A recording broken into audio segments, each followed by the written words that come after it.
નમસ્કાર. આપણે આ કૃષિ વિજ્ઞાન કેન્દ્ર સુરતના પ્રાકૃતિક ખેતીની અંતર્ગત પંચસ્તરીય મોડલની અંદર આવ્યા છે. તો આ જે પંચસ્તરીય મોડલ છે જેની અંદર 36 બાય 36 ફૂટના ટોટલ 24 પ્લોટ છે અને 36 બાય 36 ફૂટના પ્લોટની વાત કરીએ તો એની અંદર અલગ અલગ ટાઈપના ફળ પાકો જેવા કે મોટી સાઇઝવાળા, મીડિયમ સાઇઝના અને નાની સાઇઝના એમ કરીને ટોટલ 80 જેટલા પાકો 36 બાય 36 ફૂટના એક પ્લોટની અંદર આવરી લેવાશે.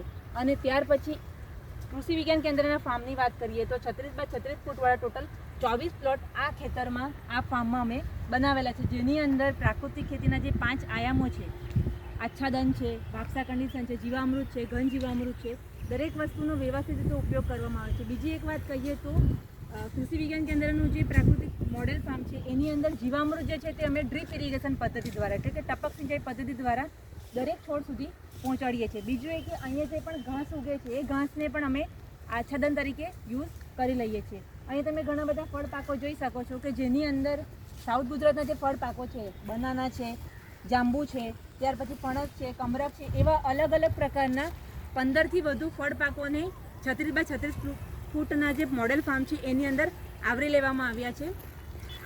ત્યાર પછી પાણી જે છે એ પણ આપણે ટોટલી એ ટપક સિંચાઈ પદ્ધતિ દ્વારા જ આપવામાં આવે છે. તમે અહીં જોઈ શકો છો કે કેળા પર અત્યારે લૂમ પણ લાગી છે. ત્યાર પછી સફેદ જાંબુની અંદર ફ્રૂટિંગ ચાલુ થઈ ગયું છે. ત્યાર પછી વચ્ચેના ક્રોપની વાત કરીએ તો એની અંદર 36 બાય 36 ફૂટના પ્લોટની અંદર જે ફળ ઝાડો છે, મેઇન બોર્ડર પર આપણે આંબા પાક આવશે.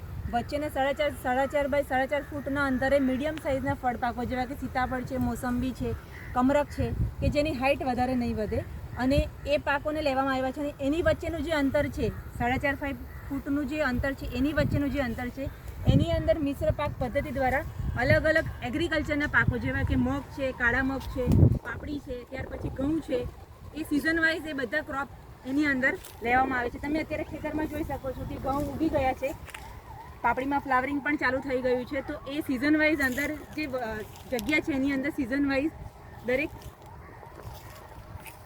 મિશ્ર પાક જે છે તે આવરી લેવામાં આવશે.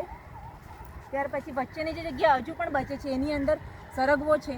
સરગવાની વચ્ચેની જે જગ્યા છે તેની અંદર સિઝનલ શાકભાજી, આપણા રીંગણ, ટામેટા, મરચાં એ પણ લગાવવામાં આવશે. ટૂંકમાં 36 બાય 36 ફૂટનું એવું મોડેલ રેડી કરવામાં આવ્યું છે કે જેની અંદરથી એક ખેડૂતને એટીએમ મશીન જેવું કામ આપશે કે જે સિઝન વાઇઝ એને આવક પણ આપશે અને બીજું એ કે કન્ટિન્યુ એની આવક ચાલુ રહેશે.